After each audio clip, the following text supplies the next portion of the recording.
Mi hijo quedó paralizado durante 5 años después de salvar a su hija de un accidente. Pero un día, cuando mi nuera y yo lo llevamos al hospital para un chequeo, ella salió a contestar una llamada, y de repente el doctor, temblando, susurró: «Llame a la policía de inmediato, su nuera está...». No alcanzó a terminar la frase cuando ella entró al cuarto, con algo en la mano. Pero antes de continuar, revisa si ya te suscribiste al canal y comparte en los comentarios desde dónde nos estás viendo. Nos encantaría saber hasta dónde llegan nuestras historias de venganza. El ambiente en el consultorio privado del doctor Ramírez era tan frío que me hizo sentir inquieta. Valeria, mi nuera, y yo acabábamos de empujar la silla de ruedas de Mauricio, mi hijo, hacia la habitación. Valeria le sonrió de manera perfecta a la enfermera. Mauricio permanecía inmóvil en la silla. Sus ojos estaban abiertos, pero su mirada era lejana, vacía. El cuerpo fuerte y atlético que alguna vez tuvo ahora no era más que una sombra del pasado, delgado, débil, completamente dependiente del cuidado de los demás.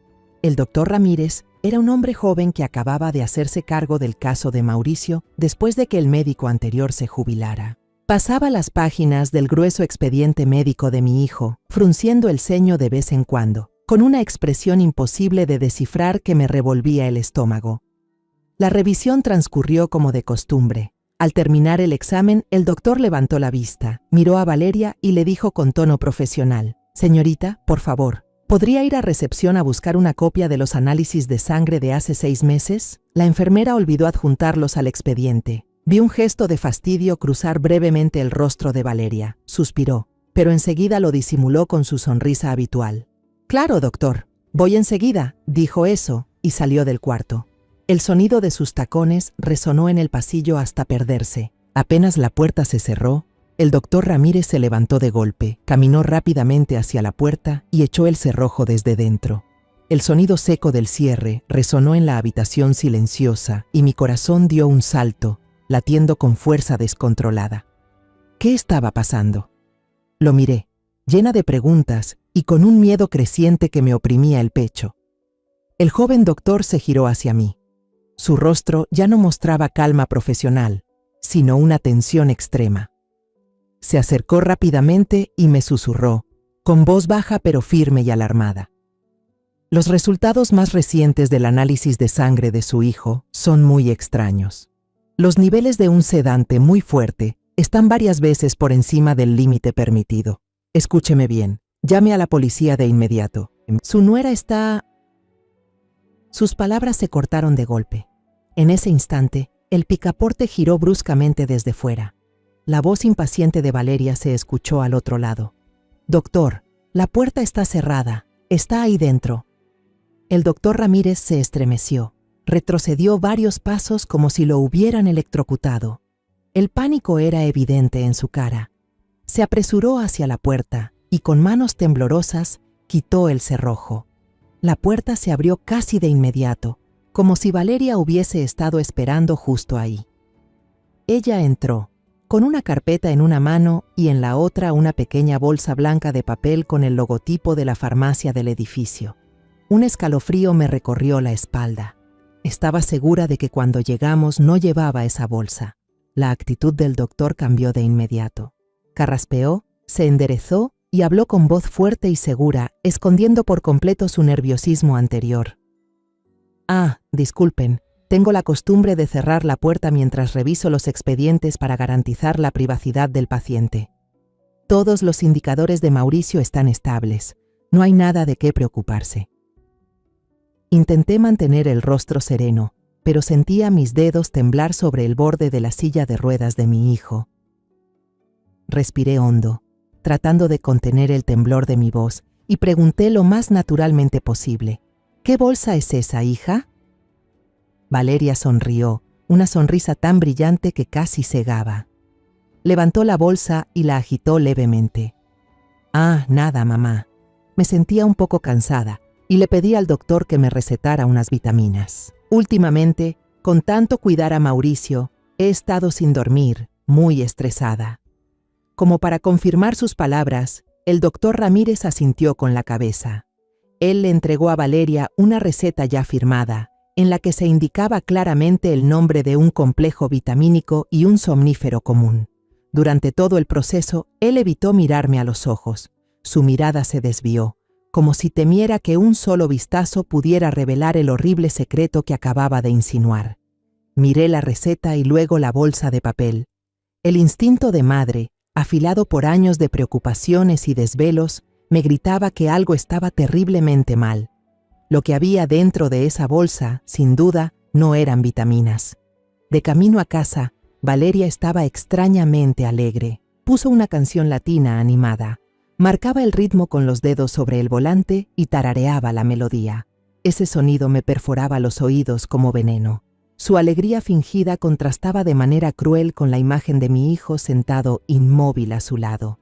Las palabras del doctor Ramírez seguían resonando en mi mente, mezclándose con la música, formando una sinfonía caótica y aterradora.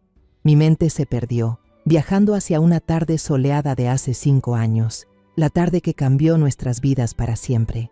En ese entonces, yo estaba en mi cocina, inundada por la cálida luz del atardecer.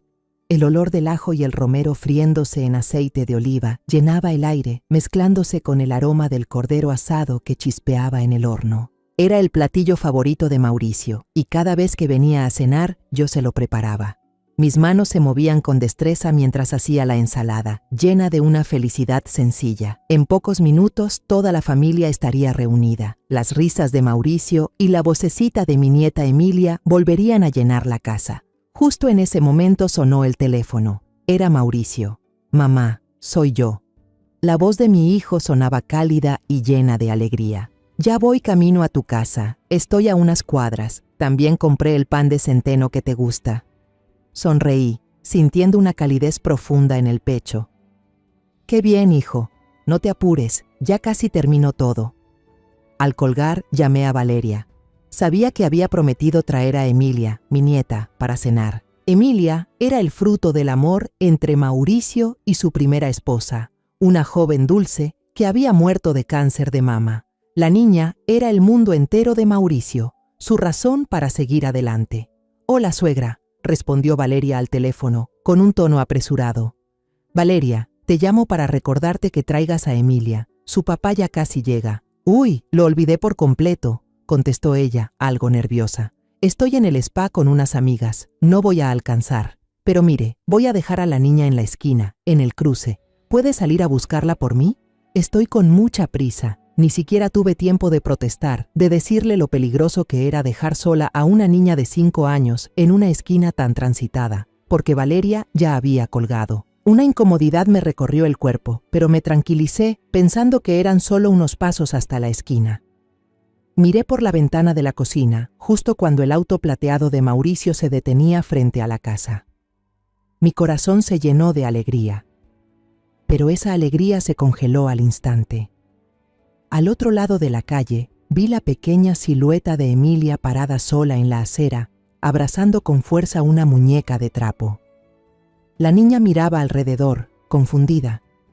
Cuando vio el coche de su padre, sus ojos se iluminaron. Gritó con entusiasmo, su voz pura y llena de amor atravesando el cristal. «¡Papá!». Y sin pensarlo un segundo, corrió hacia la calle. Todo sucedió como una película en cámara lenta, asfixiante. Un fuerte bocinazo de un camión resonó, desesperado y ensordecedor. Desde la esquina, un camión de carga azul, enorme como un monstruo de acero, se acercaba a una velocidad aterradora. Solo alcancé a soltar un grito ahogado, un alarido que se quedó atorado en mi garganta, seco e impotente. Mauricio, mi hijo, que acababa de bajar del auto, ni siquiera tuvo tiempo de notar que yo lo miraba. El instinto de un padre, de un héroe, superó cualquier pensamiento. Sin un segundo de duda, mi hijo se lanzó como una flecha. Con toda la fuerza de su cuerpo robusto, empujó con violencia a Emilia hacia la acera, justo antes de que el camión pasara. Un estruendo agudo y terrible rompió la tranquilidad de la tarde. Vi el cuerpo de mi hijo salir despedido por los aires, girar sin control y caer con fuerza sobre el asfalto caliente. Las bolsas de víveres que acababa de comprar se esparcieron por todas partes. Una caja de leche se rompió y el líquido blanco se mezcló con la sangre que se extendía cada vez más bajo su cuerpo. En el hospital, Valeria fue la última en llegar. Entró corriendo a la sala de emergencias, con la ropa impecable, impregnada del fuerte aroma a citronela de su spa, el rostro perfectamente maquillado, sin una sola mancha. En cuanto vio a Mauricio tendido inmóvil en la cama, cubierto de cables y máquinas, soltó un grito desgarrador y se desplomó en el suelo. Fue mi culpa, Dios mío, todo es por mi culpa. Lloraba y se retorcía, repitiendo sus lamentos una y otra vez. Se arrastró hasta la cama, tomó la mano inerte de Mauricio y juró entre lágrimas que lo cuidaría por el resto de su vida. Aquella escena fue tan perfecta que por un momento casi creí en su dolor. Pero luego, en medio del caos, cuando el médico anciano salió del quirófano con el rostro cansado y anunció que el estado de Mauricio era crítico, vi algo. Un instante fugaz, pero que se grabó en mi memoria para siempre. Valeria dejó de llorar. Levantó la vista hacia el médico y por un segundo, cuando creyó que nadie la observaba, su rostro quedó vacío. Sus ojos estaban fríos, sin una pizca de tristeza, sin un atisbo de preocupación, solo una calma inquietante, como la superficie helada de un lago en invierno. En cuanto notó mi mirada fija sobre ella, su expresión cambió al instante. El sufrimiento y la desesperación regresaron, aún más intensos que antes, pero ya era tarde. Yo lo había visto. La semilla de la duda germinó en ese preciso momento, al encontrarme con los ojos vacíos de Valeria en el hospital. Una semana después del accidente, cuando Mauricio fue trasladado del área de cuidados intensivos a casa, supe que no podía dejarlo solo. Metí algunas mudas de ropa en una maleta y dejé mi tranquila casa para mudarme con ellos. Valeria me recibió en la puerta con una sonrisa radiante y un abrazo apretado. «Qué alivio tenerte aquí, mamá. Ahora podremos compartir la carga», dijo con una voz tan dulce como la miel. Pero sus actos contaban otra historia. La habitación que me asignó era la de invitados, al final del pasillo, lo más lejos posible del dormitorio de Mauricio. Una disposición calculada, un mensaje silencioso que me recordaba que yo era solo una invitada en la casa de mi propio hijo y que había límites que no debía cruzar. Por fuera, Valeria parecía la esposa perfecta. Todas las mañanas se levantaba antes del amanecer, moviéndose con sigilo en la cocina para preparar el desayuno de Mauricio. El olor del arroz con leche me despertaba cada día, pero había algo en lo que nunca me dejaba participar: preparar sus medicinas. En cada comida, Valeria sacaba cuidadosamente los blísteres de pastillas de distintos colores. Molía cada una con un pequeño mortero de porcelana hasta convertirlas en polvo fino en un cuenco aparte, y luego las mezclaba en la papilla. El sonido constante del mortero y la mano se volvió una melodía inquietante dentro de la casa. Una vez, al verla cansada, le dije: «Déjame ayudarte a moler las medicinas, tú ve a descansar un rato». Valeria enseguida agitó la mano, con una sonrisa un poco tensa. «No, mamá, ya me acostumbré a hacerlo. Las medicinas de Mauricio son muy complicadas. Hay muchas, y si usted se equivoca con la dosis, sería un problema». Habló con suavidad, pero su mensaje era claro. Ese era su territorio, y yo no debía meterme. El fisioterapeuta venía 3 veces por semana. Frente a él, Valeria siempre se mostraba atenta y dulce. Le tomaba la mano a Mauricio y le susurraba palabras tiernas. «Vamos, amor, lo estás haciendo muy bien, ya casi puedes mover el dedo». Pero en cuanto la puerta se cerraba detrás del terapeuta, esa cara desaparecía.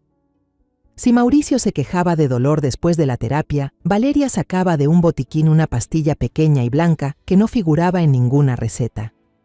«Es un analgésico especial que el doctor recetó solo para ti», decía, y se la metía con cuidado en la boca. Y siempre era igual. 15 minutos después de tomarla, Mauricio caía dormido profundamente, de un modo extraño, hasta entrada la noche. Su salud no mejoraba. Al contrario, empeoraba cada día. Su piel, antes morena y sana, se volvió pálida y cerosa. A veces, mientras yo le hablaba y le contaba historias, se quedaba dormido de golpe, con los ojos cerrándose de manera repentina. Pero lo que más me destrozó fue una tarde. Cuando le estaba limpiando la cara, Mauricio abrió los ojos Me miró fijamente con una expresión desconocida y preguntó: ¿Quién es usted? Esa pregunta fue como un cuchillo directo al corazón. Me quedé inmóvil. Las lágrimas corrieron sin control. Valeria entró corriendo, moviendo las manos y sonriendo nerviosa. Está cansado, mamá. No pasa nada. El doctor dijo que es un síntoma normal en los pacientes con lesión cerebral. Pronunció la palabra normal con tanta indiferencia que parecía que mi hijo no reconocer a su propia madre no tuviera ninguna importancia. La frialdad de Valeria no era solo con Mauricio. También lo noté con Emilia. De ser una niña alegre, comenzó a volverse callada, reservada, con los ojos siempre tristes. Un día, Emilia salió corriendo con un dibujo recién hecho para mostrárselo a Valeria. Era un dibujo torpe pero lleno de color. Mostraba a 3 personas tomadas de la mano bajo el sol. «Mira, tía Valeria, dibujé a nuestra familia», dijo contenta. Valeria apenas lo miró y comentó con desgano: «Muy bonito», antes de darle la espalda y decirle: «Ve a tu cuarto a ordenar tus juguetes». Esa noche, al sacar la basura, el corazón se me encogió al ver el dibujo de Emilia, símbolo de su inocente esperanza, hecho una bola en el fondo del bote. Luego, el dinero empezó a ser un problema. Valeria se quejaba constantemente del costo de las medicinas, los pañales y los equipos médicos de Mauricio, diciendo que todo era carísimo. Empezó a pedirme dinero de mis pequeños ahorros de jubilación, siempre con cara de sufrimiento. «Perdón, mamá, pero es por Mauricio». Una mañana, el repartidor trajo una gran caja de suministros médicos. Valeria firmó rápidamente, pagó con un fajo de billetes y llevó la caja al sótano, cerrando con llave. Pero fue descuidada. Una factura del envío se deslizó por debajo de la puerta sin que ella lo notara. Por curiosidad, la recogí. Era la factura de esa misma caja, pero el monto era solo la mitad de lo que Valeria me había dicho la noche anterior que necesitaba para pagar. Sostuve el papel con las manos temblorosas y me senté en la sala a esperar a Valeria. Cuando salió, le mostré la factura. «Valeria, ¿puedes explicarme esto?» El rostro de Valeria mostró un instante de confusión. Sus ojos se movieron nerviosos, buscando una salida. Pero enseguida recuperó la calma y esbozó una sonrisa forzada. «Ah, seguro que metieron una factura vieja por error, mamá. Mire, la fecha ni se ve bien. No se preocupe, yo llevo las cuentas con mucho cuidado». Dicho eso, me arrebató la factura de las manos y la rompió en pedacitos justo frente a mí, como si quisiera borrar cualquier prueba de su culpa. Esa noche no pude dormir. Los fragmentos dispersos comenzaron a encajar en mi cabeza. La mirada fría en el hospital, el control obsesivo de los medicamentos, la misteriosa pastilla blanca, el deterioro constante de Mauricio, el cuadro tirado a la basura, y ahora la mentira sobre el dinero. Encendí la televisión sin pensar, esperando que el ruido ahuyentara los pensamientos oscuros. Justo en ese momento, un noticiero transmitía un reportaje sobre un caso de la viuda negra, una mujer que había envenenado lentamente a su esposo para quedarse con su fortuna. Cuando la cámara mostró de cerca el rostro de aquella mujer, su sonrisa se superpuso en mi mente con la sonrisa dulce de Valeria. Un escalofrío recorrió mi espalda. Esa noche apenas dormí, acostada en la cama, escuchando cada sonido de la casa. A la mañana siguiente, hice un esfuerzo enorme por parecer tranquila. Bajé a la cocina mientras Valeria preparaba el desayuno. El mismo olor a avena de siempre y el sonido del mortero resonaban en el aire. Fingí buscar algo en mi bolso. «¡Ay, qué barbaridad!», exclamé con voz de fastidio. «Dejé mis lentes en el consultorio del doctor Ramírez. Sin ellos no veo nada, Valeria». Ocupada mezclando un polvo blanco en el tazón de avena de Mauricio, apenas levantó la vista. «¿Ah, sí? Entonces vaya por ellos, pero vuelva pronto que Emilia llegará del colegio y hay que hacerle de comer». Habló con total naturalidad, sin una pizca de sospecha. Para ella, yo no era más que una vieja distraída. Esa confianza fue mi oportunidad. Salí de casa apresurada, pero en vez de subir al 3er piso donde estaba el consultorio, me metí en un rincón del pasillo del 1er piso y, temblando, saqué el teléfono. Busqué el número privado del doctor Ramírez en la tarjeta que me había dado el día anterior. Mi corazón latía con fuerza mientras sonaban los tonos. «Habla Ramírez». Su voz sonaba profesional, aunque un poco cautelosa. Respiré hondo y traté de mantener la voz firme. Doctor, soy la madre del paciente Mauricio Vargas. Yo quería preguntarle más sobre los efectos secundarios del medicamento que mencionó ayer. Acentué esas palabras, esperando que entendiera mi insinuación. Hubo un silencio de unos segundos. Pude escuchar cómo inhalaba lentamente. Entiendo. ¿Dónde está usted? En el vestíbulo del hospital. Vaya al café La Parroquia, frente al hospital. En 15 minutos estaré allí. Colgó. El café estaba lleno y ruidoso, con aroma a café tostado y pan dulce flotando en el aire. Elegí una mesa apartada, desde donde podía observar la entrada. Exactamente 15 minutos después, el doctor Ramírez entró. Se había quitado la bata blanca y vestía una camisa sencilla. Parecía menos tenso, pero sus ojos seguían reflejando preocupación. Me vio enseguida y se sentó frente a mí. Sin rodeos, sacó su teléfono, abrió un archivo y me lo mostró. Estos son los resultados del análisis toxicológico de la sangre de su hijo. Fijé la mirada en la pantalla. Números, fórmulas químicas y símbolos que no entendía. El doctor señaló una línea con un nombre largo y complicado, clonazepam. Su voz se volvió grave, cargada de indignación. Es un tranquilizante muy potente del grupo de las benzodiazepinas, usado normalmente para tratar convulsiones o ataques de pánico agudos. No aparece en ninguna de las recetas de su hijo, y la cantidad acumulada en su sangre, dijo él, titubeando un instante mientras me miraba directamente a los ojos, es tan alta que podría poner en riesgo su vida. Si se sigue administrando esa dosis por un tiempo prolongado, provocará insuficiencia hepática, insuficiencia renal irreversible, daño cerebral permanente y, al final una parada respiratoria mientras duerme. Cada palabra suya cayó sobre mí como un golpe seco. Sentí que el cuerpo entero se me helaba. La taza de café que tenía entre las manos comenzó a temblar. El líquido se derramó sobre el plato de porcelana. Todo a mi alrededor se volvió borroso, y solo quedaron la voz del doctor y la verdad espantosa que acababa de revelar. Mi nuera no solo estaba debilitando a Mauricio, lo estaba matando, poco a poco, frente a mis ojos. El doctor Ramírez se inclinó hacia adelante y tomó mis manos temblorosas entre las suyas. Sus palmas estaban cálidas, transmitiéndome un poco de fuerza. Señora Sofía, dijo con voz urgente, esto ya no es un asunto médico, es un caso penal. Tiene que llamar a la policía, ahora mismo. Antes de que sea demasiado tarde salí del café caminando como una sonámbula. El sol del mediodía era fuerte, pero no lograba calentar el frío que se me había metido hasta los huesos. Sin rumbo, entré en un pequeño parque cercano y me dejé caer en un banco bajo la sombra de un árbol. Las manos me temblaban tanto que tuve que marcar 3 veces antes de poder comunicarme con Carlos, mi amigo de la secundaria, el único en quien podía confiar. Ahora él era un inspector de policía con años de experiencia en Querétaro. Cuando contestó, toda la contención que me quedaba se rompió.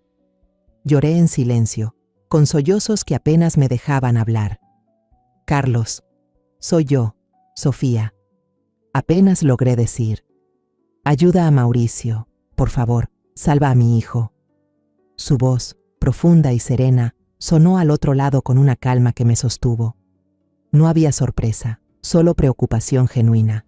Inmediatamente percibió mi desesperación. Sofía, tranquila. ¿Dónde estás? Quédate ahí, no te muevas. Voy para allá. No hizo más preguntas. Actuó. En menos de 10 minutos, su vieja camioneta se detuvo junto al parque.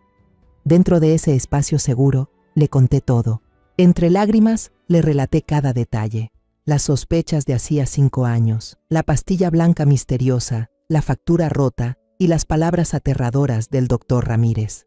Carlos escuchó en silencio, con las manos ásperas apoyadas en el volante, el rostro endurecido, las arrugas junto a sus ojos haciéndose más profundas.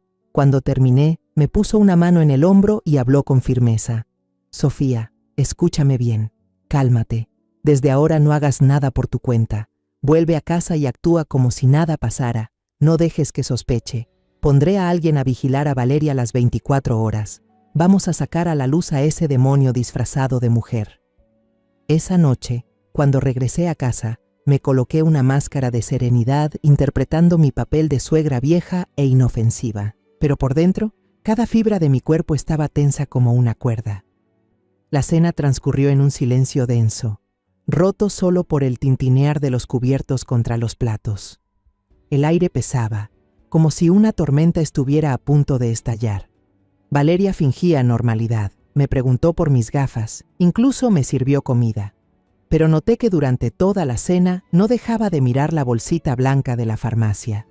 Ahora estaba colocada en el estante más alto de la cocina, en un sitio casi reverente, aunque cargado de sospecha, como si no guardara vitaminas, sino un veneno precioso. ¿Temía que la bolsa desapareciera? ¿O que alguien descubriera el secreto que escondía dentro? Después de la cena, Valeria acostó a Emilia. La niña hoy no sé por qué estuvo inquieta. Insistía en que su madrastra le leyera un cuento tras otro. «Solo uno más, tía Valeria, el de la princesa de la torre». La voz melosa de Emilia se escuchaba desde la habitación. Yo estaba sentada rígida en el sofá de la sala, fingiendo que veía un programa de televisión aburrido, pero tenía el oído atento, sin perder ni un sonido, y los ojos fijos en la puerta entreabierta de la cocina. El corazón me latía con fuerza, cada latido recordándome la peligrosa misión que tenía por delante. Tenía que saber qué había dentro de esa bolsa. Por fin, la paciencia de Valeria se agotó. Escuché cómo le decía con molestia a la niña: «Duérmete ya, estás siendo muy traviesa». Luego se oyó el portazo del cuarto de la niña. Un momento después, oí abrirse la puerta del baño y enseguida el sonido del agua cayendo de la regadera. Ahí estaba. Era mi oportunidad. Tomé una respiración profunda, intenté calmar el ritmo frenético de mi corazón y me levanté con cuidado. Mis pasos eran tan ligeros como los de un gato, deslizándose sobre el piso de madera sin hacer ruido. La cocina estaba sumida en la oscuridad. Solo una débil franja de luz proveniente del farol de la calle entraba por la ventana, distorsionando las siluetas de los objetos familiares y volviéndolos inquietantes. No me atreví a encender la luz, temía que el resplandor repentino alertara a Valeria. El estante era demasiado alto para mí. A tientas, busqué el pequeño banquito que siempre estaba en la esquina, lo arrastré con cuidado, contuve el aliento y subí despacio, evitando que chirriara. Mis dedos temblaban al tocar la bolsa de papel. Dentro había una caja de cartón sin marca ni dibujos, completamente blanca. La abrí con manos temblorosas. Dentro descansaba un frasco de vidrio ámbar, del tipo que se usa para guardar químicos. No tenía etiqueta ni nombre, solo una serie de números borrosos impresos en la base, casi ilegibles. Junto al frasco había una hoja doblada en 4, que parecía un prospecto. La desplegué rápidamente y la acerqué hacia el pequeño halo de luz. Estaba llena de términos médicos que apenas comprendía, pero había algunas palabras en negritas que me helaron la sangre. Insuficiencia respiratoria aguda, paro cardíaco súbito, daño neurológico irreversible. Y al final de la página, subrayada, una advertencia: uso especial, sobredosis mortal. Un escalofrío recorrió mi espalda. Mis manos temblaron tanto que casi dejó caer el frasco. Ahí estaba. Ese era su arma asesina. Coloqué el frasco y la hoja sobre la mesa de la cocina, temblando mientras sacaba el celular que Carlos me había dicho que llevara siempre conmigo. La pantalla iluminó el lugar con una luz azulada y fantasmagórica. Tuve que tomar varias fotos porque mis manos temblaban demasiado. Las imágenes salían borrosas, sin enfoque. «Cálmate, Sofía», por Mauricio me repetí. Finalmente logré tomar algunas fotos nítidas del frasco, del número de serie y del texto del papel. Justo cuando guardaba el teléfono en el bolsillo, un sonido me paralizó. El agua de la regadera se detuvo. Mi corazón se detuvo con ella. Todo se vino abajo. Rápidamente metí el frasco y el papel en la caja. Los puse de nuevo dentro de la bolsa y la coloqué exactamente donde estaba. Bajé del banquito y lo empujé bajo la mesa justo cuando una silueta apareció en la puerta de la cocina, silenciosa como un espectro.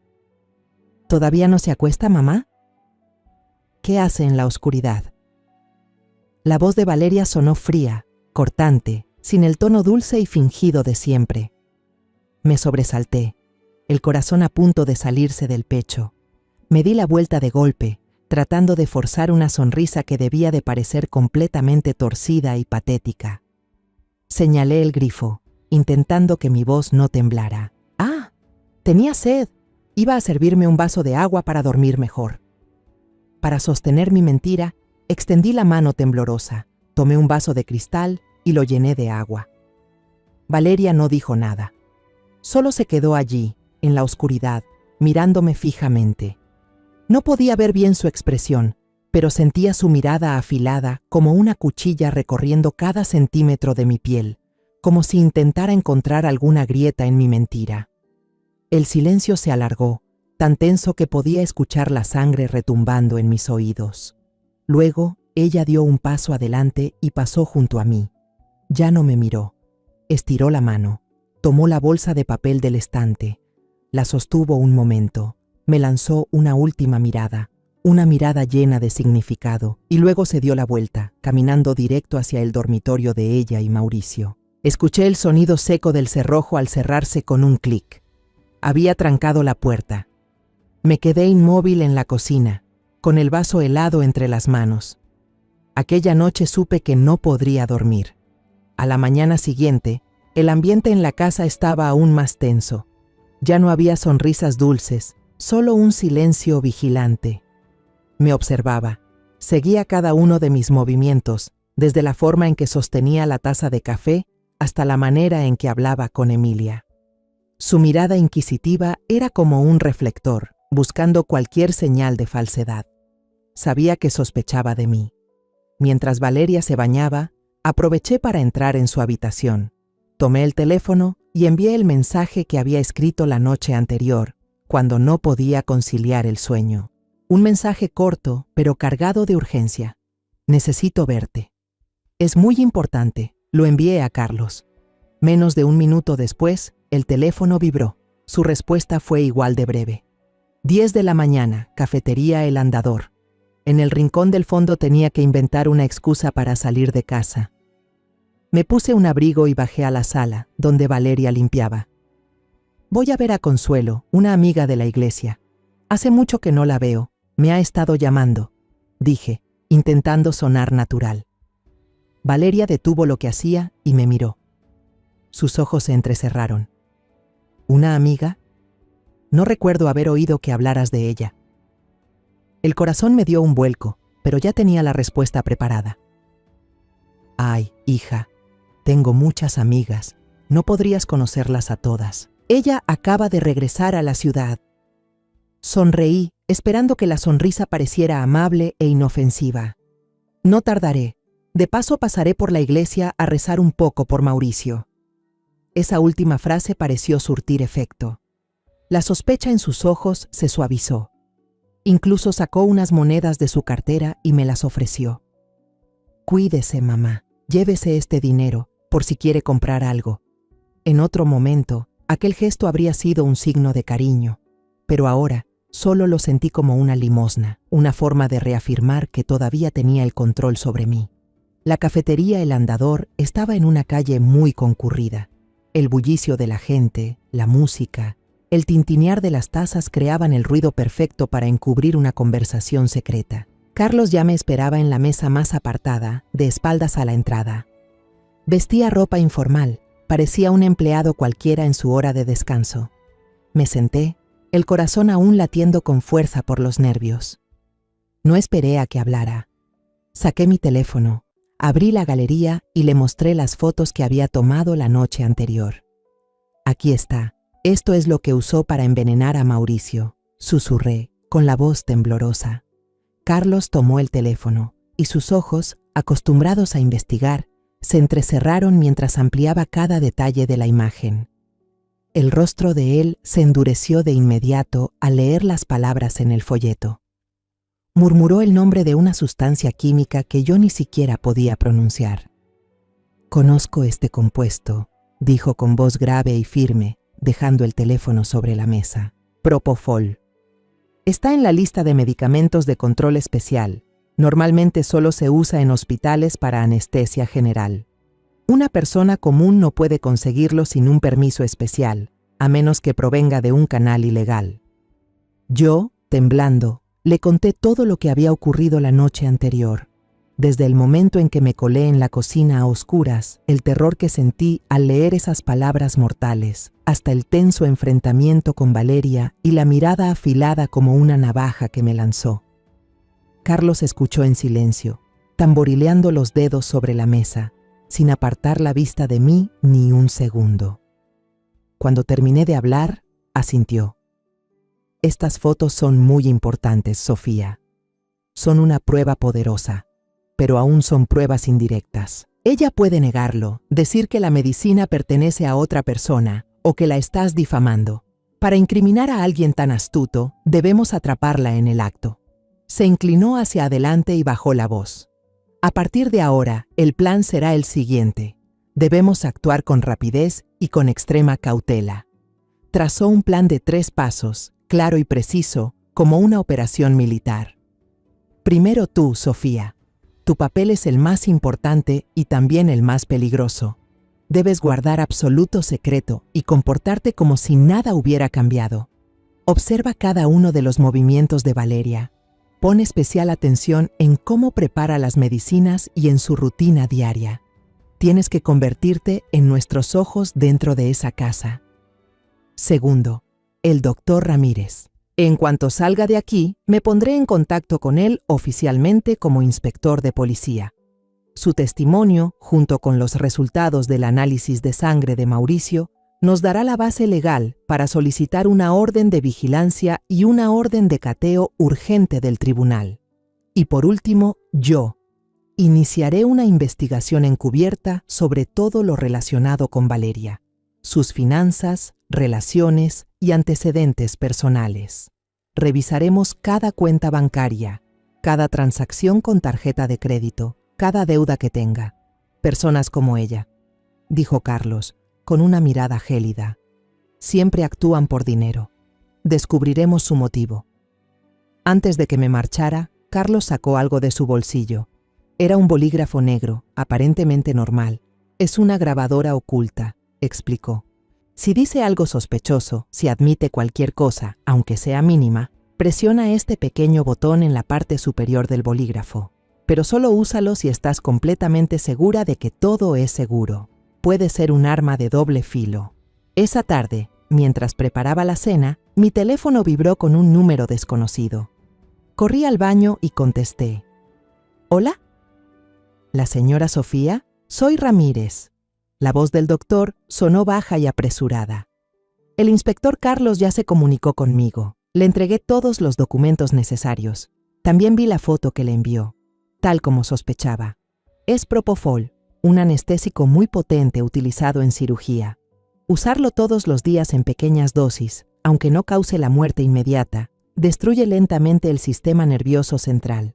Es como un envenenamiento gradual. Debe tener muchísimo cuidado. Esa noche, al sentarme a la mesa, me sentí como una actriz interpretando el papel más importante de su vida. Observé a Valeria darle de comer papilla a Mauricio. Y entonces lo vi. La muchacha sacó sigilosamente del bolsillo de su delantal un frasco sin etiqueta, tomó un gotero de vidrio, absorbió un poco del líquido transparente y con movimientos rápidos vertió unas gotas en el tazón de mi hijo antes de revolverlo bien. Todo sucedió ante mis ojos, a tan solo un brazo de distancia. Apreté los puños bajo la mesa, las uñas hundiéndose en mi piel hasta sangrar. Tuve que morderme los labios para no gritar. Me tragué las lágrimas, me tragué también la rabia que hervía por dentro y sonreí, una sonrisa que estoy segura debía verse espantosa. Desde aquella noche, cada comida se convirtió en una tortura mental. Tenía que sonreír, fingir que todo estaba bien, mientras veía con mis propios ojos a mi nuera echar veneno en la comida de mi hijo. La grabadora que Carlos me dio siempre estaba en el bolsillo de mi abrigo, fría y pesada, como un recordatorio del papel peligroso que estaba interpretando. Unos días después, la investigación de Carlos empezó a dar frutos. La presión comenzó a aumentar. Por la mañana, mientras fregaba el piso, Valeria recibió una llamada. Me hice la ocupada con la maceta, pero en realidad estiré la oreja para escuchar. ¿Cómo? ¿Un estado de cuenta detallado de los últimos movimientos de crédito? ¿Pero por qué? ¿Hay una solicitud de la autoridad? La voz de Valeria al principio sonaba sorprendida, luego se tornó irritada y preocupada. Colgó, con el rostro duro. Durante todo ese día no dijo una palabra, solo deambuló por la casa. Y su mirada hacia mí ya no era simplemente inquisitiva, se había teñido de hostilidad. Empezó a sospechar que yo era la causante de esos problemas. Por la tarde, la tensión llegó a su punto más alto. Un hombre con traje elegante, que llevaba un maletín de cuero, tocó la puerta de improviso. Valeria abrió y sin avisarme le presentó. Era el señor Mendoza, su abogado particular. Venía a ayudar a la familia a arreglar unos trámites importantes. En la sala, el abogado desplegó sobre la mesa una gruesa carpeta de papeles. Valeria se sentó junto a Mauricio. Tomó la mano inerte de mi hijo. Luego se volvió hacia mí y habló con una dulzura fingida, pero cada palabra tenía un peso aplastante. Mamá, el abogado Mendoza vino a ayudar. Tú sabes que los gastos médicos, las medicinas y el hospital de Mauricio han aumentado. Para facilitar los pagos y la gestión financiera en el futuro, necesito que firme este poder. Me permitirá administrar todos sus bienes en su nombre, incluida esta casa y sus ahorros. Se me heló la sangre. Esto era el último paso de su plan. Una vez que tuviera el control de los bienes, no tendría razón para mantener con vida a Mauricio. No, dije sin pensar. Intenté recuperar la calma y puse la excusa. Una cosa tan grande, que involucra la herencia del muchacho, debe esperar a que Mauricio esté más consciente, ¿no? ¿Cómo se puede decidir ahora? Valeria entrecerró los ojos. La sonrisa en su cara se apagó, dejando una expresión fría y despiadada. ¿Más consciente? ¿No escuchaste al médico? Su estado solo va a empeorar, nunca se va a poner mejor, mamá. Su voz fue afilada como un cuchillo. Tenemos que hacerlo mientras podamos. Tú no tienes que hacer mucho, solo ayudarme a sostenerle la mano y a poner su huella aquí. Nunca. Me negué con firmeza y me levanté. Mientras yo viva, no dejaré que nadie toque los bienes de mi hijo cuando él no esté en condiciones de decidir. El ambiente en la sala se tensó como una cuerda de guitarra. El abogado me miró incómodo, luego a Valeria, y guardó los papeles en su maletín a toda prisa. Muy bien, señora Vargas, quizá deberíamos hablar de esto en otra ocasión. Después de que se fue apresurado, Valeria se levantó y se plantó frente a mí. No había ya ninguna máscara. Estás impidiendo que yo cuide a mi marido, masculló. Sus ojos chispeaban de ira. ¿Qué te crees que estás haciendo? Eres solo una viejecita senil, no te metas en mis asuntos. Aquella noche no pude pegar ojo. La amenaza de Valeria resonaba en mi cabeza. Ya no tenía paciencia. Iba a actuar pronto. Cerca de las 2 de la madrugada, cuando la casa estaba sumida en un silencio mortal, escuché un ligero clic desde el cuarto de Mauricio y luego el crujido apenas audible del piso de madera. El instinto de madre me gritó que algo andaba mal. Salí de la habitación sigilosamente, conteniendo la respiración, descalza sobre el suelo frío. Me escondí detrás del grueso muro del pasillo y asomé la vista por la rendija de la puerta entreabierta para mirar dentro del cuarto de mi hijo. La luz tenue de la lámpara de noche iluminaba una escena tan espantosa que sentí como la sangre se me helaba en las venas. Valeria estaba de pie junto a la cama de Mauricio. Llevaba puestos unos guantes de látex azules. En una mano sostenía una jeringa llena de un líquido transparente. Con cuidado, daba ligeros golpecitos en el cilindro para eliminar las pequeñas burbujas de aire, con una destreza que me provocó escalofríos. Estaba a punto de inyectar directamente en el acceso intravenoso colocado en la mano de Mauricio. Iba a hacerlo, esa misma noche. Todos mis pensamientos, todos los planes que había trazado con Carlos, desaparecieron de mi cabeza. No podía esperar más. No podía permitir que matara a mi hijo. Dominada por el miedo y una furia instintiva, corrí hacia la habitación y grité con todas mis fuerzas: ¡Detente! Valeria se sobresaltó, giró bruscamente, los ojos abiertos de par en par, aterrada. En su desesperación, dejó caer la jeringa al suelo. El cilindro se rompió y el líquido transparente se derramó, formando un pequeño charco sobre el piso de madera. Mi grito también hizo que Mauricio despertara sobresaltado. Abrió los ojos y miró la escena con desconcierto. Pero en cuestión de un segundo, el demonio dentro de Valeria despertó. El pánico desapareció, dando paso a la rabia y a una malicia astuta. Me miró con furia y de pronto estalló en un llanto desgarrador, gritando con voz dolida, interpretando su papel a la perfección. «Mamá, ¿qué le está haciendo a Mauricio? ¡Ayuda! ¡Vecinos! Mi suegra quiere matar a su propio hijo». Señaló la jeringa rota y el charco en el suelo, gritando entre sollozos y fingida desesperación. Ella quería inyectarle veneno a mi esposo. La sorprendí justo a tiempo. «Ayuda, por favor». Su voz resonó por todo el vecindario tranquilo. Las puertas comenzaron a abrirse y varios vecinos, aún en pijama, corrieron hacia nuestra casa. Se quedaron paralizados al ver la escena. Yo, inmóvil y pálida como un fantasma. Valeria, llorando desconsolada junto a la cama, pareciendo una víctima indefensa. Y Mauricio, mi hijo, mirándome con miedo y confusión, sin entender nada. La trampa se había cerrado, pero no sobre Valeria, sobre mí. Ante todos, yo era ahora la culpable. Una suegra cruel intentando matar a su propio hijo. Apenas pude balbucear. No es lo que parece. Pero mis palabras se perdieron entre los sollozos teatrales de Valeria. No tuve más remedio que retroceder y decirles a los vecinos que todo era un malentendido familiar, rogándoles que regresaran a sus casas. Pero en el fondo sabía que me habían acorralado. Cuando el último vecino se marchó, lanzándome una mirada cargada de sospecha, Valeria se volvió hacia mí con una sonrisa triunfante. «¿Lo ve, vieja?», susurró con veneno. Nadie le cree. Ahora todos piensan que está loca, que es una suegra desequilibrada que quiere matar a su hijo. Será mejor que cierre la boca y deje de meterse en mis asuntos. Dicho eso, se dio la vuelta y se marchó, dejándome sola en la sala, envuelta en una sensación de derrota y desesperanza. Pero aquella desesperación solo duró unos segundos. Miré hacia la habitación donde yacía Mauricio, con los ojos aún llenos de miedo. No podía rendirme. No ahora. Aprovechando que Valeria estaba ocupada limpiando la escena que acababa de montar, corrí al baño y cerré la puerta con llave. Con las manos temblorosas, marqué el número de Carlos. «Carlos, todo salió mal», sollocé al teléfono, hablando en un susurro lleno de angustia.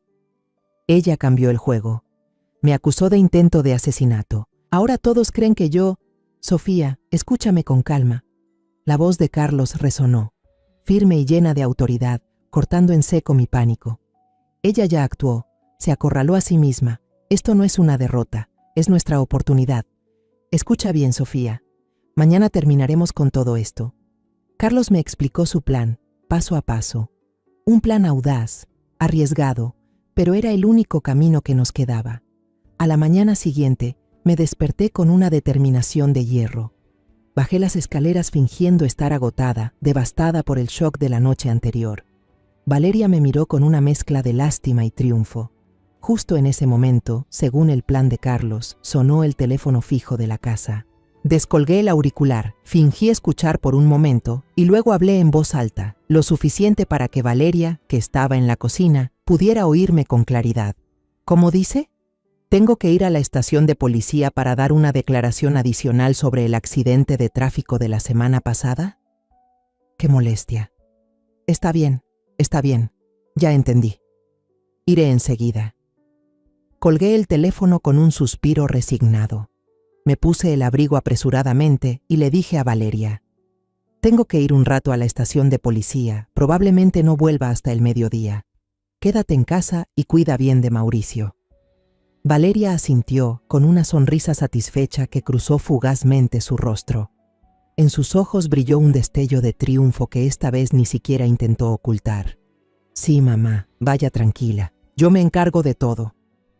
Ella pensaba que había logrado deshacerse de mí, el último obstáculo. Pero en realidad, no iba a ninguna estación de policía.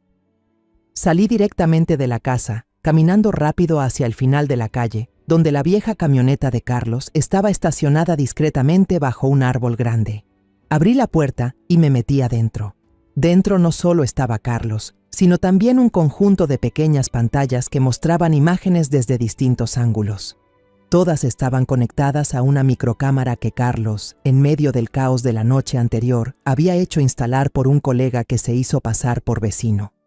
La cámara estaba perfectamente escondida dentro del ojo de un viejo oso de peluche que Emilia siempre dejaba en el estante. Observaba la pantalla conteniendo el aliento.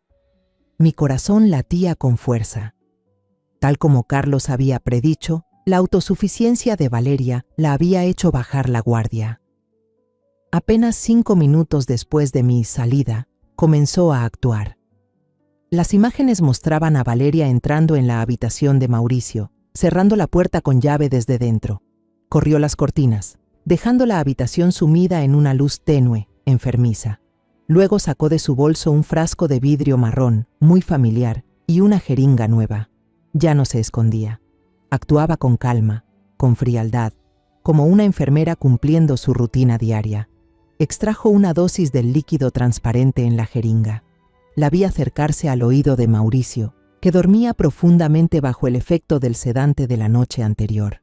Sus labios se movieron, susurrando algo. Aunque no podía oír, la sonrisa cruel y satisfecha en su rostro me permitió imaginar la maldad de sus palabras. Quizás algo como «ya casi termina, mi carga» o «despídete, inútil».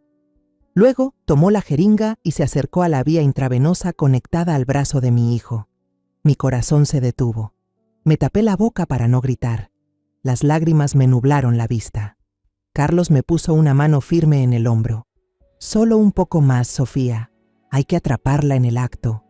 En el instante en que la aguja tocó la conexión plástica del suero, lista para inyectar el veneno letal en la vena de mi hijo, Carlos agarró el transmisor y gritó con voz de mando: «¡Ahora!». No esperé ni un segundo más. Salté del coche y corrí desesperada hacia la casa. Al mismo tiempo, 2 policías de civil salieron de un callejón cercano, cerrándole el paso por detrás. Derribé la puerta, sin preocuparme por las sandalias. Subí las escaleras a toda velocidad, gritando con toda la furia contenida: «Valeria, ¿qué estás haciendo?». Al oírme, Valeria se sobresaltó. Se giró de golpe, el rostro pálido de terror. No podía creer que hubiera vuelto. Nerviosa, intentó sacar la jeringa del suero para deshacerse de la evidencia. Pero ya era demasiado tarde. La puerta del cuarto se abrió de un golpe cuando los policías entraron. Valeria quedó paralizada, con la jeringa aún conectada a la vía intravenosa de Mauricio. La habían atrapado en el acto. Todo había quedado grabado. Su rostro, antes hermoso, ahora estaba desfigurado por el horror, la ira y la derrota. Sabiendo que ya no podía negar nada, su máscara de esposa devota se hizo pedazos. La verdadera Valeria salió a la luz. Gritó como una loca, con una voz tan aguda que sonaba como metal raspando: «Sí, fui yo. Ese pedazo de basura debería haber muerto hace años. Él es mi maldita carga». Me señaló con el dedo, los ojos inyectados de sangre. «Todo es culpa tuya, vieja metiche. Si no te hubieras metido, todo ya habría terminado». Su confesión fría y despiadada quedó grabada por completo por la cámara oculta y el micrófono de la policía. Ya no escuché nada más. Todo se volvió un zumbido en mis oídos. Solo recuerdo haber corrido hacia la cama y abrazar con todas mis fuerzas a Mauricio. Mi hijo había despertado, tal vez desde el momento en que grité. Tenía los ojos muy abiertos, fijos en la escena de su esposa, la mujer que alguna vez amó, siendo esposada por los policías. Entonces, 2 lágrimas rodaron por sus mejillas hundidas. El caos estalló de golpe. Mientras 2 agentes intentaban controlar a la bestia desquiciada que era Valeria, uno de los jóvenes bajó la guardia y aflojó el agarre. En un instante, Valeria aprovechó el momento y, como un animal acorralado, clavó los dientes con fuerza en el brazo del oficial. Él soltó un grito de dolor y, por reflejo, la dejó libre. Fue suficiente. Valeria me empujó con violencia cuando yo intentaba bloquearle el paso. Perdí el equilibrio y caí sobre la silla de ruedas de Mauricio. Ella salió disparada de la habitación como un huracán, corriendo hacia las escaleras, desesperada por escapar. «¡Detente! ¡Valeria, detente!», gritó Carlos, con voz firme. Pero ella no escuchó. El miedo a ser arrestada la había cegado. En su desesperación, no se dio cuenta del charco de líquido transparente en el suelo, justo al inicio de la escalera, el veneno derramado del frasco roto la noche anterior, la trampa que ella misma había preparado para mí. El tacón afilado de su zapato resbaló sobre el líquido. Un grito desgarrador, agudo, rompió el silencio. Alcé la vista y solo alcancé a ver su cuerpo perder el equilibrio, tambalearse en el aire por un instante aterrador y luego caer rodando por los escalones de madera. Se escuchó una serie de golpes secos, escalofriantes. Tut, tut, tut, hasta que su cuerpo se detuvo en el descanso de la escalera, en una postura torcida y antinatural. La pulsera de plata que solía llevar, el regalo de Mauricio, salió volando de su muñeca, rodó unos centímetros y quedó inmóvil en el suelo frío, brillando de forma irónica. Un silencio absoluto envolvió la casa. Todos quedamos paralizados ante lo que acababa de ocurrir. El ruido hizo que Emilia saliera corriendo de su habitación, asustada. La abracé fuerte y le tapé los ojos para que no viera aquella imagen terrible. Mi corazón latía con furia dentro del pecho. Una parte de mí estaba horrorizada por la tragedia, pero otra parte, más oscura, sintió una extraña sensación de alivio. La justicia, de una manera cruel, se había cumplido. Carlos fue el primero en reaccionar. Corrió escaleras abajo, se arrodilló junto a Valeria y colocó 2 dedos sobre su cuello. «¡Aún respira! ¡Llama a una ambulancia ya!», ordenó al joven policía que seguía paralizado. En el hospital, el mismo lugar que horas antes había sido escenario del teatro de Valeria, ahora se decidiría su destino. El diagnóstico fue una sentencia del destino. Múltiples fracturas, lesión en la médula cervical, traumatismo craneal grave. Estaba viva, pero quedaría paralizada de por vida, sin poder hablar ni moverse. Pasaría el resto de sus días atrapada en la prisión de su propio cuerpo, exactamente igual que como había condenado a mi hijo durante 5 años. Después de que los médicos lograron limpiar el veneno del sistema de Mauricio a tiempo, mi hijo superó el peligro. Me senté al lado de su cama, en otra habitación, lejos del lugar donde estaba Valeria. El rostro de mi hijo seguía pálido, pero sus ojos, esos ojos que alguna vez estuvieron vacíos, ahora estaban claros otra vez. Me miraba, con una mirada lúcida, consciente de todo lo que lo rodeaba. Cuando solo quedamos los dos en la habitación, tomé su mano delgada con fuerza. Con una voz temblorosa, le conté toda la verdad, empezando por la primera sospecha, 5 años atrás. Le hablé de la mirada fría de Valeria en el hospital, de las misteriosas pastillas blancas, de la advertencia del doctor Ramírez, del frasco de veneno escondido en la bolsa de papel y del plan cruel de la esposa a la que él alguna vez amó y en quien confió ciegamente. Mauricio escuchaba en silencio, sin ninguna expresión en el rostro, pero luego las lágrimas comenzaron a correr por sus mejillas, calientes, resbalando hasta las sienes y empapando la almohada. Eran lágrimas de dolor por la traición, de amargura por la verdad cruel, y también de alivio, por liberarse al fin de la pesadilla que había durado demasiado. Cuando Emilia entró con timidez a la habitación, se quedó parada en la puerta, mirando a su padre con miedo. Mauricio se movió con dificultad y extendió su mano temblorosa hacia ella. Fue un gesto pequeño, pero para nosotros significaba más que un milagro. Emilia rompió en llanto, ya no de miedo, sino de felicidad. Corrió hacia él, abrazó su brazo y escondió el rostro entre sollozos. Mauricio me miró, con los ojos llenos de lágrimas y la voz entrecortada por los sollozos, débil pero clara. «Mamá, perdóname. Perdóname por no haberte creído». Negué con la cabeza, con los ojos llenos de lágrimas, y acerqué su mano temblorosa a mi mejilla, sintiendo el débil calor de la vida. «No pasa nada, hijo mío. Todo ya quedó atrás. Lo importante es que ahora estamos juntos otra vez». Los 3 nos abrazamos, con los cuerpos agotados después de la tormenta, llorando en medio de la paz y el alivio. La luz dorada del atardecer atravesaba la ventana, cálida y suave, como una promesa de un nuevo comienzo, un futuro que reconstruiríamos juntos desde las cenizas. 6 meses pasaron, lentos, como un río de deshielo después de un invierno interminable, llevándose las heridas y limpiando los recuerdos del horror. Poco a poco, la vida de mi familia volvió a encontrar su rumbo, como un árbol destrozado por la tormenta que empieza a sacar nuevos brotes. Valeria, un nombre que apenas mencionábamos, fue condenada en ausencia por intento de homicidio y fraude. El destino la encerró en su propio cuerpo, bajo estricta vigilancia médica en un hospital de seguridad para criminales. Todos los bienes de Mauricio, los mismos que ella había intentado robar con tantas artimañas, fueron devueltos intactos.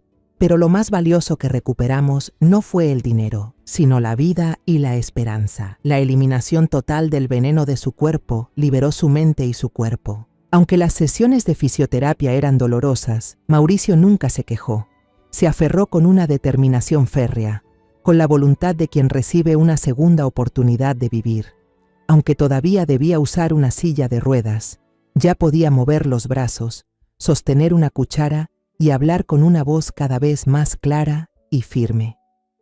Y lo más hermoso de todo, la sonrisa, esa que había desaparecido de su rostro tanto tiempo que casi había olvidado cómo era, había vuelto. Radiante y cálida. Nuestra casa ya no estaba envuelta en la atmósfera sombría y sofocante de la mentira y el miedo. En su lugar, estaba llena de los sonidos de la vida. Es la risa cristalina de Emilia mientras juega en el jardín, la música clásica suave que a Mauricio le encanta y que suena desde el viejo altavoz, y el aroma del cordero asado, de los platillos que cocino en la cocina, el olor del amor y de la unión familiar. Cada fin de semana, saco a padre e hija a pasear, para respirar aire fresco, para recordar que el mundo allá afuera sigue siendo hermoso y vale la pena vivirlo. Hoy fuimos al Parque Alameda Hidalgo, el corazón verde de la ciudad de Querétaro. Empujo la silla de ruedas de Mauricio por debajo de los árboles de jacaranda que están en plena floración. Las flores moradas caen suavemente al suelo, formando una alfombra delicada. Emilia corre delante de nosotros, con un helado de fresa en la mano, su cabello ondeando con el viento. De vez en cuando, corre de regreso. Se pone de puntitas y con cuidado le da a su padre una cucharadita de helado. Mauricio sonríe, abre la boca y finge hacer una mueca por el frío, lo que hace que la niña suelte una risa traviesa. Mauricio levanta la vista hacia las ramas, donde los rayos del sol se filtran entre las hojas y bailan sobre el rostro de su hija. Respira hondo, llenando el pecho de aire, y luego se gira hacia mí con los ojos brillando de alegría pura. «Mamá», dice con emoción, «nunca había visto el cielo tan bonito y tan azul como hoy». Entendí lo que quería decir. Durante 5 años, el cielo que él veía no era más que un gris espeso de desesperanza, una neblina de veneno. Ahora por fin podía ver el azul de la esperanza. Nos detenemos junto a una gran fuente, donde el agua brilla bajo el sol. Emilia se sube al regazo de su padre. Habla sin parar sobre la excursión escolar de la semana pasada, sobre cómo vio a una ardilla saltar de rama en rama y cómo un pájaro le robó el sándwich a su compañera. Mauricio la escucha con paciencia, los ojos llenos de ternura, de vez en cuando acariciando su cabello suave. Ese lazo sagrado entre padre e hija, que parecía haberse perdido, ahora arde más fuerte que nunca. Me siento en el banco de al lado, mirando en silencio ese instante tan simple y tan valioso.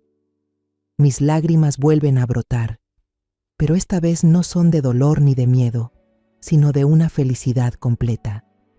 Hemos atravesado la tormenta, hemos visto lo peor de la maldad y la traición, pero al final, el amor de familia, la fortaleza de mi hijo y quizás el coraje un poco imprudente de una madre, vencieron a todo.